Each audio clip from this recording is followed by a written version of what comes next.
Alors, on se rappelle que, juste avant que Jésus est parti au ciel, il a demandé à ses disciples de partager la bonne nouvelle de sa résurrection. Et c'est qu'est-ce que Pierre et Jean ont fait la semaine dernière, ça leur a causé du souci. Vous vous rappelez? Et là, ça continue de causer du souci. En fait, la Bible nous dit dans Acte 8 qu'il y a une grande persécution qui a commencé sur l'Église de Jérusalem. Et en particulier, il y avait un homme qui s'appelait Saul, qui allait de maison en maison et qui prenait les croyants et les amenait en prison. Et donc là, tous les croyants, autres que les apôtres, se sont dispersés de Jérusalem et sont allés dans diverses régions de Judée, de Samarie. Et un des croyants, qui s'appelle Philippe, est allé en Samarie. Et là, il a prêché la bonne nouvelle de Jésus.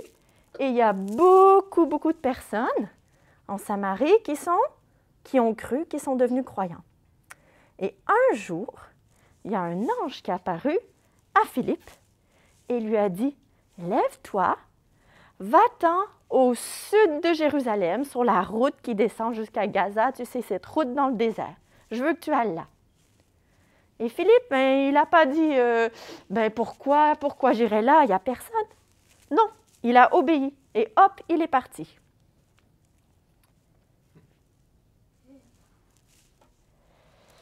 Alors qu'il était sur la route du désert, il aperçoit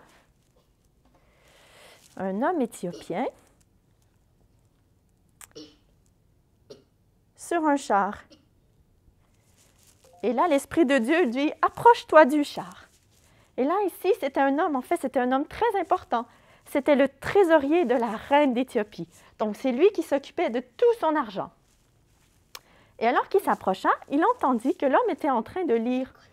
En fait, il était en train de lire le parchemin du livre d'Ésaïe, qui est un livre de l'Ancien Testament. Et il était en train de lire cette partie qui dit « Il a été conduit comme une brebis à l'abattoir, et pareil à un agneau muet devant celui qui le tond. Il n'ouvre pas la bouche. » Et là, Philippe lui demande « Est-ce que tu comprends qu'est-ce que tu lis? » Et l'homme dit, « Comment est-ce que je peux comprendre si personne ne me l'explique? » Et puis, il demanda à Philippe de monter, de l'accompagner sur le char. Et puis, il demande à Philippe, il dit, « Mais de qui est-ce que ce prophète, il parle? Est-ce qu'il parle de lui-même ou est-ce qu'il parle de quelqu'un d'autre? » Oh, quelle belle opportunité pour Philippe de parler de Jésus! Vous savez, tout l'Ancien Testament parle de Jésus.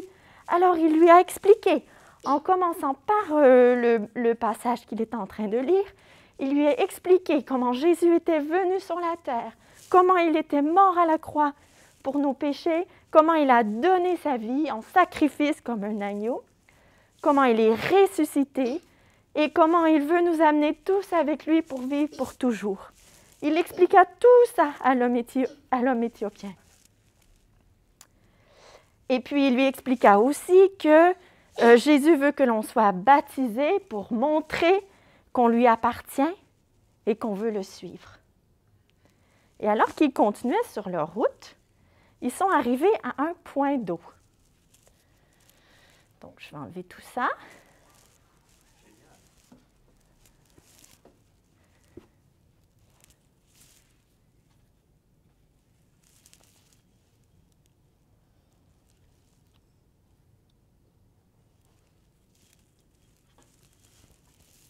Voici le point d'eau. Et là, l'homme éthiopien dit à Philippe, « Est-ce qu'il y a quelque chose qui m'empêche d'être baptisé juste ici? » Et Philippe dit, « Si tu crois de tout ton cœur, c'est possible. » Et l'Éthiopien dit, « Oui, je crois que Jésus est le Fils de Dieu. » Alors, il fit arrêter son char.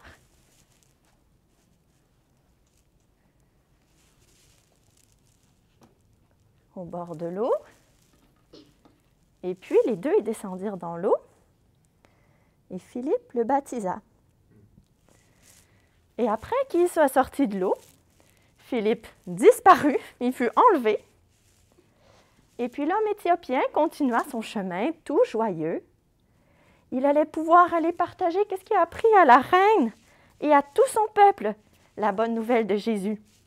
Et Philippe, lui, ben, il fut enlevé, il apparut dans une autre ville, et puis il continua son chemin jusqu'à Césarée, et il continua à enseigner et à prêcher la bonne nouvelle de Jésus. Et savez-vous quoi, les enfants? Savez-vous que Dieu, il nous parle aussi? Alors, peut-être qu'il ne nous parlera pas d'une voix audible comme il a parlé à Philippe, mais il met des pensées dans notre cœur, et surtout, il nous parle à travers sa parole, la Bible. Incroyable, non? On va prier. Notre Père, on veut te remercier pour ton amour, on veut te remercier parce que c'est toi qui crées toujours ces belles opportunités pour parler de toi. Et on veut dire qu'on t'aime, aide-nous à t'obéir et à écouter ta voix à travers ta parole. On prie ces choses au nom de Jésus. Amen.